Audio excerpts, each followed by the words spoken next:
I'm just happy to be back in action for the world to see, for the doubters to doubt, for the haters to hate.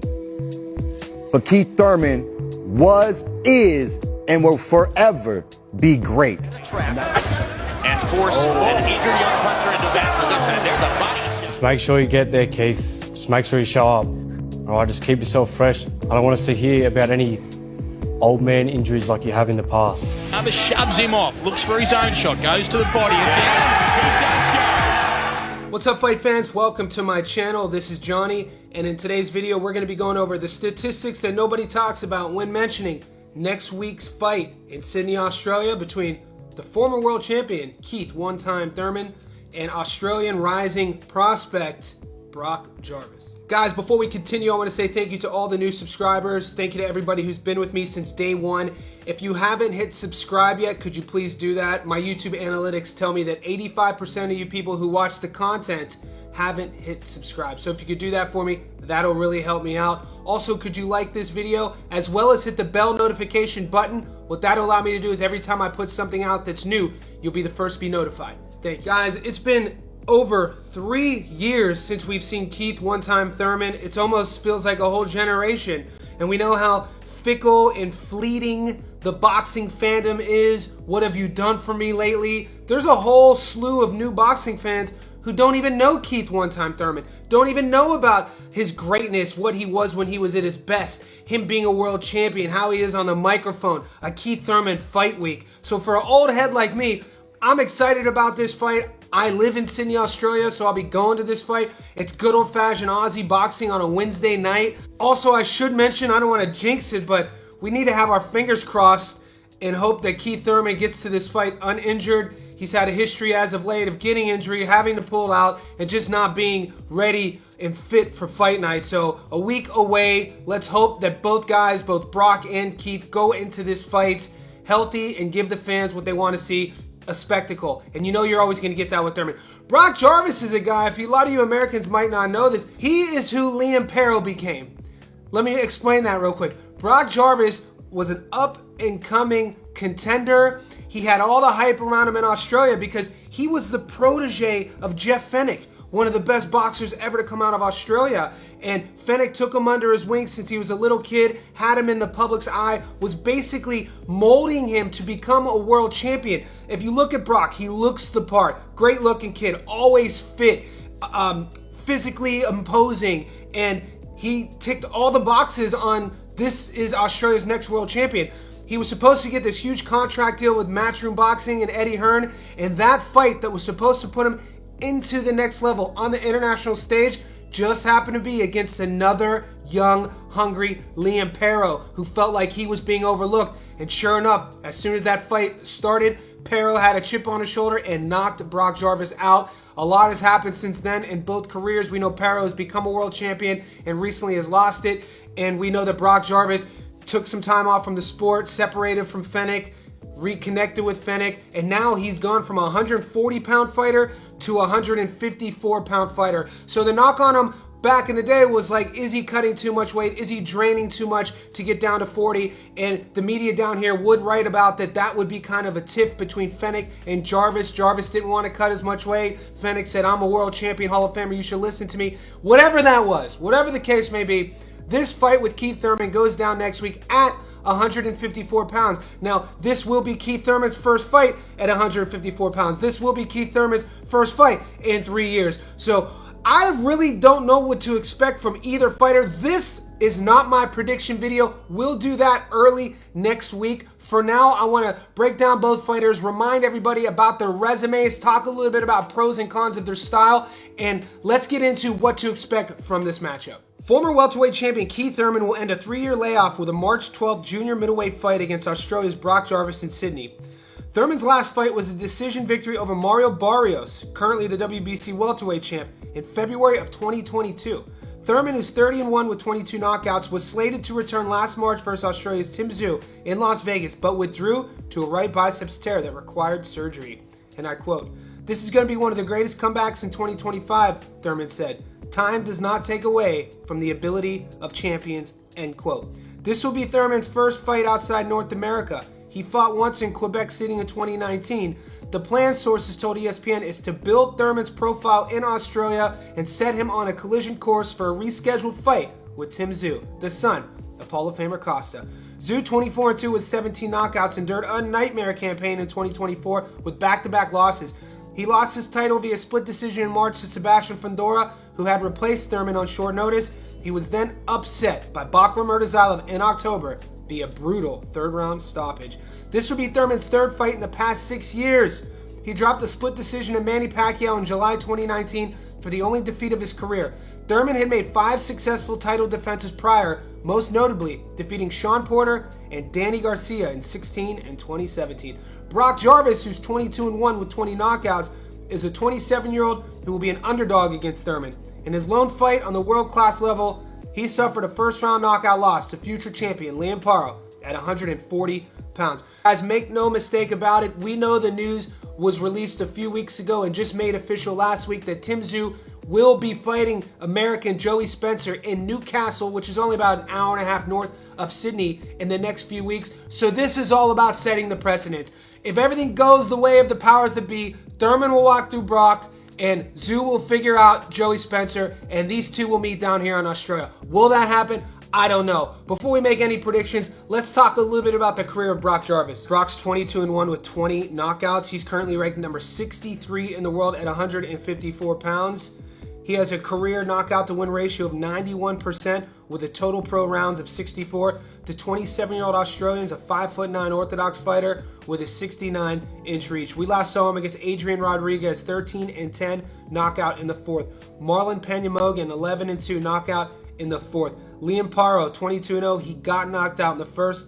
Alejandro Rodriguez, 13-4 knockout in the 5th. Nort Beauchamp, 18-3 knockout in the 6th. Guys, if you've never seen Brock Jarvis fight, he's historically a very fast starter. This is a kid who wants to put it on you. He wants to pressure you. He wants to bully you, and he wants to get you out of there. 91% career knockout to win ratio is there for a reason. We know what his game plan is going to be. If I were him, I would be turning the gas on ASAP with the older Thurman. It's only fair to think that Thurman has lost a step, considering we haven't seen him in 3 years, and he's only fought a handful of times in 6 years. So game planning as Jarvis, turn the heat on him early, hurt him early, and remind him why he's taking time off, and kind of tell him right off the bat that he shouldn't be here. Now, let's take a closer look at Keith Thurman. Guys, one time is 30-1 with 22 knockouts. He's not ranked at 154 pounds. He has a career 172 professional rounds and a career 73% career knockout to win ratio.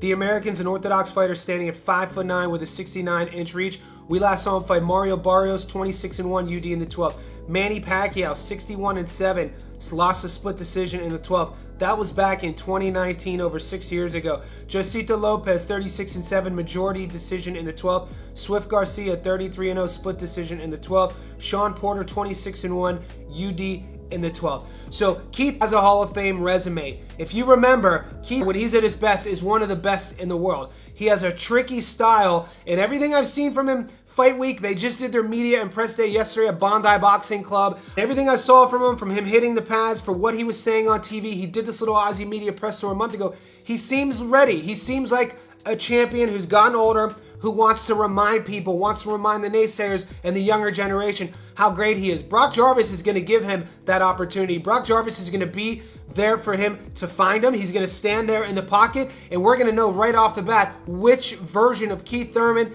we're going to see. Las Vegas has Brock as a 4-1 underdog, meaning if you put $100 on Brock, you get $400 back. I'm going to be interested to see in the next week if those odds change, so stay tuned to the channel. Like I said when I started, I'm not going to give you my prediction. We'll do that next week. For now, I want you guys in the comment section below. Tell me what you think about this fight, Thurman versus Brock. Tell me, does Brock have a chance to win? And more importantly, who do you see winning this fight? The fight will be more interesting than our sparring sessions. And I can say to Mateo, I must break you. And I think that's what sets me different from other fighters on this table. I'm willing to put my life on the line and bleed and come out victorious, and yeah, like I said, that's what sets me different. What's up, fight fans? Welcome to my channel. This is Johnny. In today's video, we're going to be going over the statistics that nobody talks about when mentioning tomorrow night's fight at 160 pounds in Sydney, Australia on the undercard of the Keith Thurman versus Brock Jarvis main event between Matteo Tapia and the Russian Jake Paul, Sergey Vorobev. Guys, this is another video of mine that is helping me become better at not just showcasing the big North American or the big international fights. I want to start spreading the word of all the boxers that I can.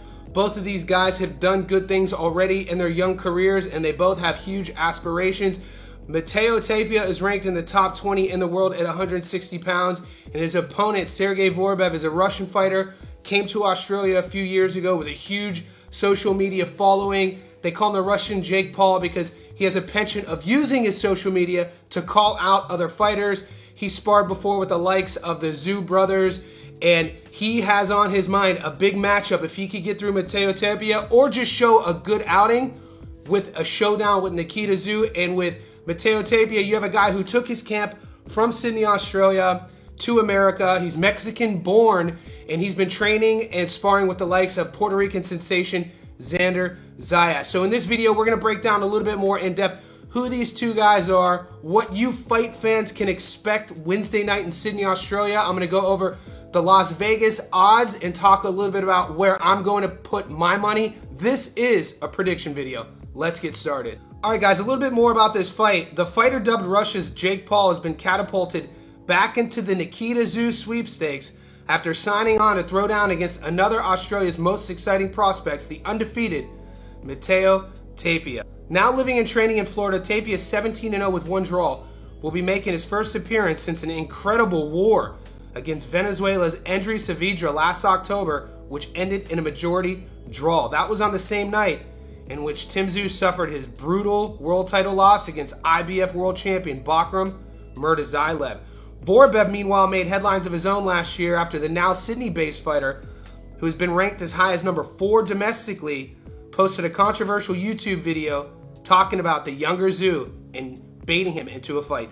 The Russian, who has previously sparred with the Tszyu boys, also broke with boxing etiquette by uploading footage of himself training against Sydney-sider Kon Mazouder.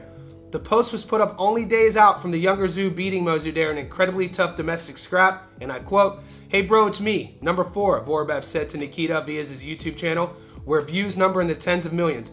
Good luck with your fight. I'll be there. I want to help you get the win, so let me help you." The Russian shared footage of himself sending Mazouder during sparring to the ground on one knee with a brutal shot to the ribs. Undeniably, a win over Tapia would catapult Vorobev right into the Tszyu sweepstakes.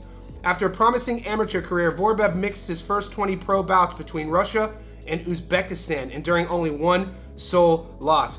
Following his move down under, the prospect then linked up with popular Sydney trainer Tony Del Vecchio, who branded his charge the Russian Jake Paul, thanks to both his character and huge social media following. Tapia, meanwhile, will also be looking for a change in fortunes after late last year having his coastal home in St. Petersburg, Florida, struck twice by hurricanes, which included his apartment complex flooding and cars floating down the streets.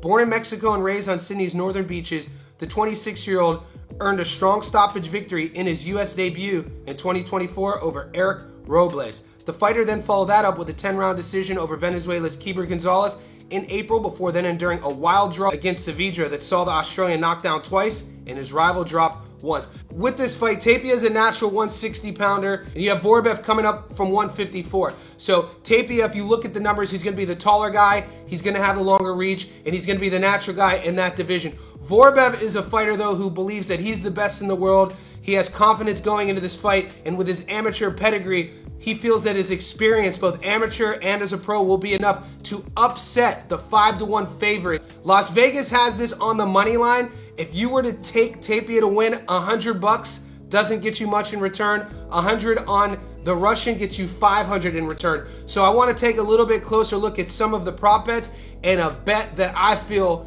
is most highly touted for us to win money. Let's get into that. All right, guys, the method of victory bets, if you take Matteo Tapia to win a points or decision, it's 2-1, 100 gets you 200 back. If you pick him to knock out the Russian, it bumps your odds almost to a 3-1.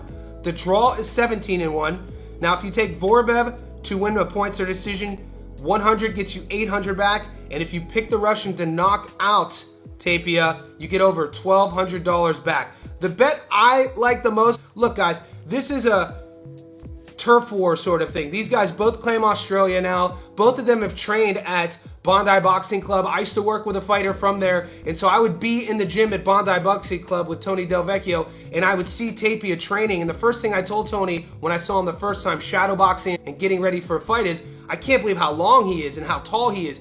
He's listed at 6 feet tall, but he carries that height really well and he fights really long, and he's always up for a dogfight. Neither one of these guys have been knocked out. Tapia is undefeated. Vorobev does have 2 losses, but he's never been finished or knocked out. So I'm predicting this fight, even though Vorobev's coming up and he's a 5-1 underdog, I'm predicting this fight to go the distance. Now, that money's not quite at 2-1, but you would make more on the fight to go to the distance no matter who wins at $1.54, meaning 100 gets you 54. If you just pick Tapia to win, he's the huge favorite. You're only getting 12 bucks in return. So I would add this onto a parlay. You have Keith Thurman and Jarvis on that card. You have a couple other good fighters. You have former world title contender Michael Zarafa, who is the #1 ranked 160-pounder in Australia, right above Mateo Tapia. So for a safe bet, you could think about adding a parlay, the Zarafa fight. You could add the Thurman and Jarvis fight, whichever way you look. And if you're gonna do that, I would add this fight at $1.54 to go the distance. Guys, in the comment section below, let me know what you think of this matchup. Let me know your prediction. Does Tapia, the 5-1 favorite, win, or does the Russian Jake Paul go into Sydney, the Horton Pavilion tomorrow night and upset the odds? Leave all that. Baby's having me at the moment. Good body shot once again.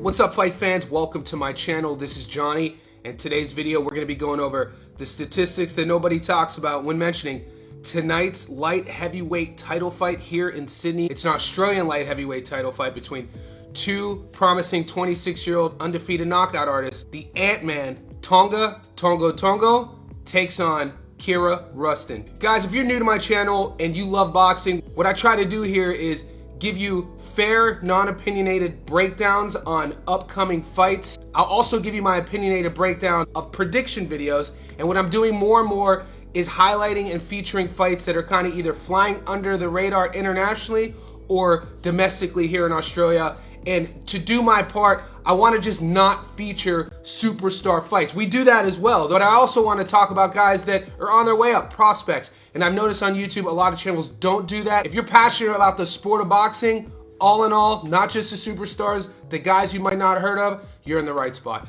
So guys, when I did the last 2 feature videos for this Australian boxing card tonight in Sydney, headlined by Keith Thurman and Brock Jarvis, I was getting messages about other fights on the lineup. Yesterday, I released a feature fight between Mateo Tapia and the Russian Sergey Vorobev. I got reminded about the pay-per-view price. Guys, if you're American or wherever you're tuning in from, if you didn't know, we're kind of in a monopoly down here as fans, with our hands handcuffed by one huge boxing promotion that's called No Limit Promotions. So they're the company who sponsors and puts on and promotes Tim Tszyu fights. So whenever there's a pay-per-view card that internationally you guys have to pay for, wherever you're living outside of Australia, we as locals have to pay $70 to $80 for an event, even though we're watching our local fighters. To put things in perspective, I could go to Horton tonight, Sydney, which is literally 7 miles from my house, and pay $70 at the door and watch it live, or I could sit here in my living room and pay for $70. So with that information in mind,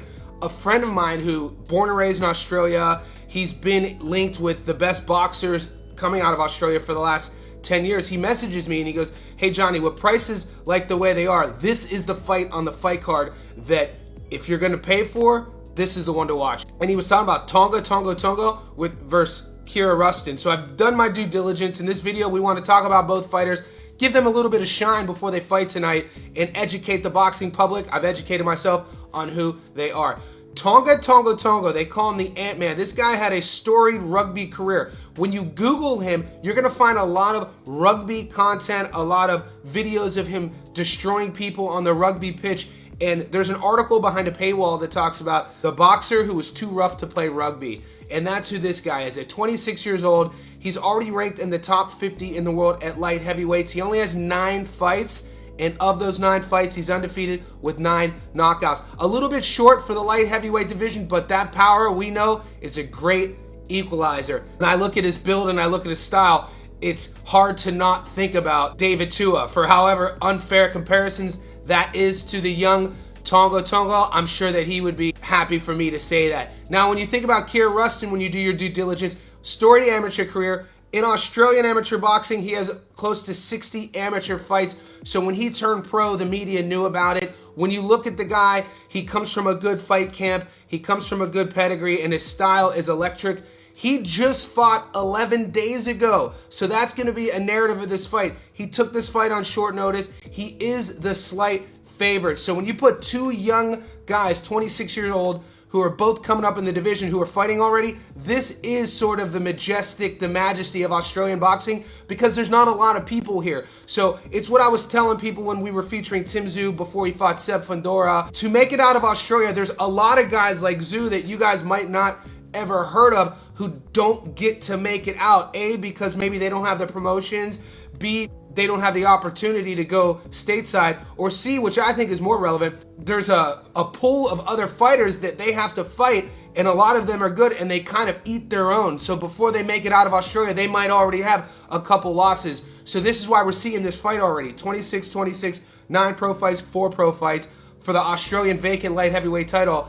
I just heard about this fight last night, and I'm already excited about it. Now let's take a closer look at Keir Rustin and see what he's been up to in his short career. Guys, Keir Rustin's 4-0 with 4 knockouts. Out of 1,783 light heavyweights in the world, he's ranked 148, and out of 56 in Australia, he's ranked number 9. He only has 5 pro rounds. He likes to do his work really quickly. The 26-year-old Aussie is a 6-foot standing orthodox fighter. We last saw him fight Mohamed Nafiz 11 days ago.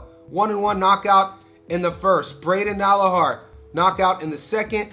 Paulo Radamacoro, knockout in the first. Etienne 2-0, knockout in the first. So as you see his style, if you go to his Instagram, watch his highlight videos, he has skills to go to the body, and he has skills to knock you out up top. That really shows his amateur pedigree. He's very disciplined in punching on 3 different levels, waistline up. You see a lot of young guys who are knockout artists. You see a lot of young guys who just headhunt. That's not who this guy is. If you get caught with your guard too high, he's gonna bring those arms down by ripping the body. And you see that in one of his latest fights, a gorgeous, brutal knockout body rip.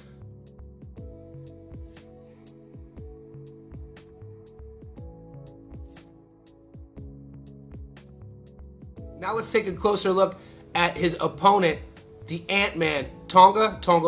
Guys, Tonga is 9-0 with 9 knockouts. He's currently ranked number 50 in the world out of 1,783 light heavyweights and number 3 in Australia out of 56 light heavyweights. He has a total of 32 rounds out of his 9 pro fights, so a little under 4 rounds a fight. He carries also a 100% career knockout to win ratio. His adoring fans call him Mr. Ant-Man, and the 26-year-old Australian is an orthodox fighter. He was born in Mandurah, New Zealand.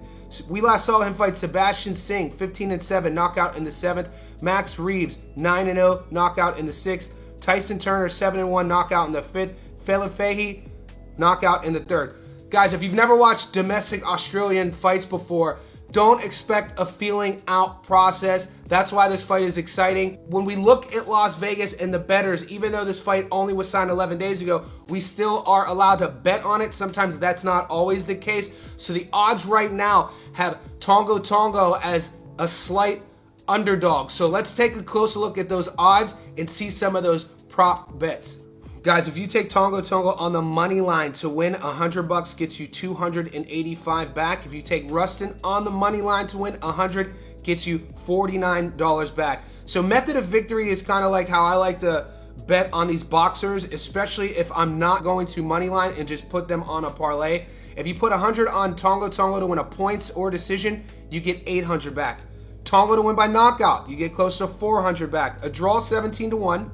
Rustin to win by points or decision, 4-1 back, so 100 gets you 400. Rustin to win by knockout, 2-1 back, so 100 gets you 200. So when you look at these odds, points on either guy, nobody's picking that. It's either guy to win by knockout. So the odds makers are saying Tonga to win by knockout 4-1, Rustin to win by knockout 2-1.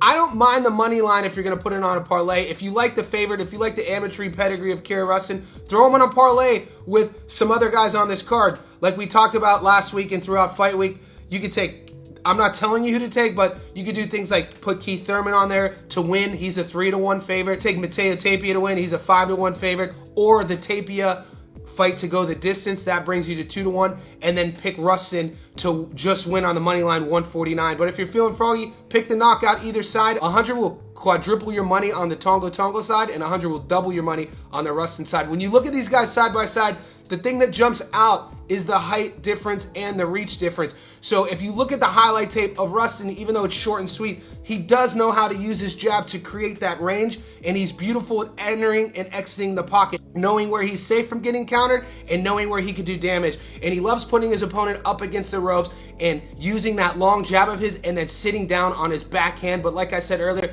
he will also go to the body. It's going to be interesting to see how much pressure Tonga allows Rustin to put against him and who takes control of the center of the ring. I think that's going to be the story, and I think we're going to know really quickly and really early. It's a 10-round fight. All I'm going to tell you, out of my respect for both young guys, I'm not going to give you my prediction on who's going to win, but I will predict this, and maybe this is the easy way out. I don't predict it going 10 rounds. So in the comment section below, let me know if you're watching this fight. Let me know who you like in this fight, and on the whole...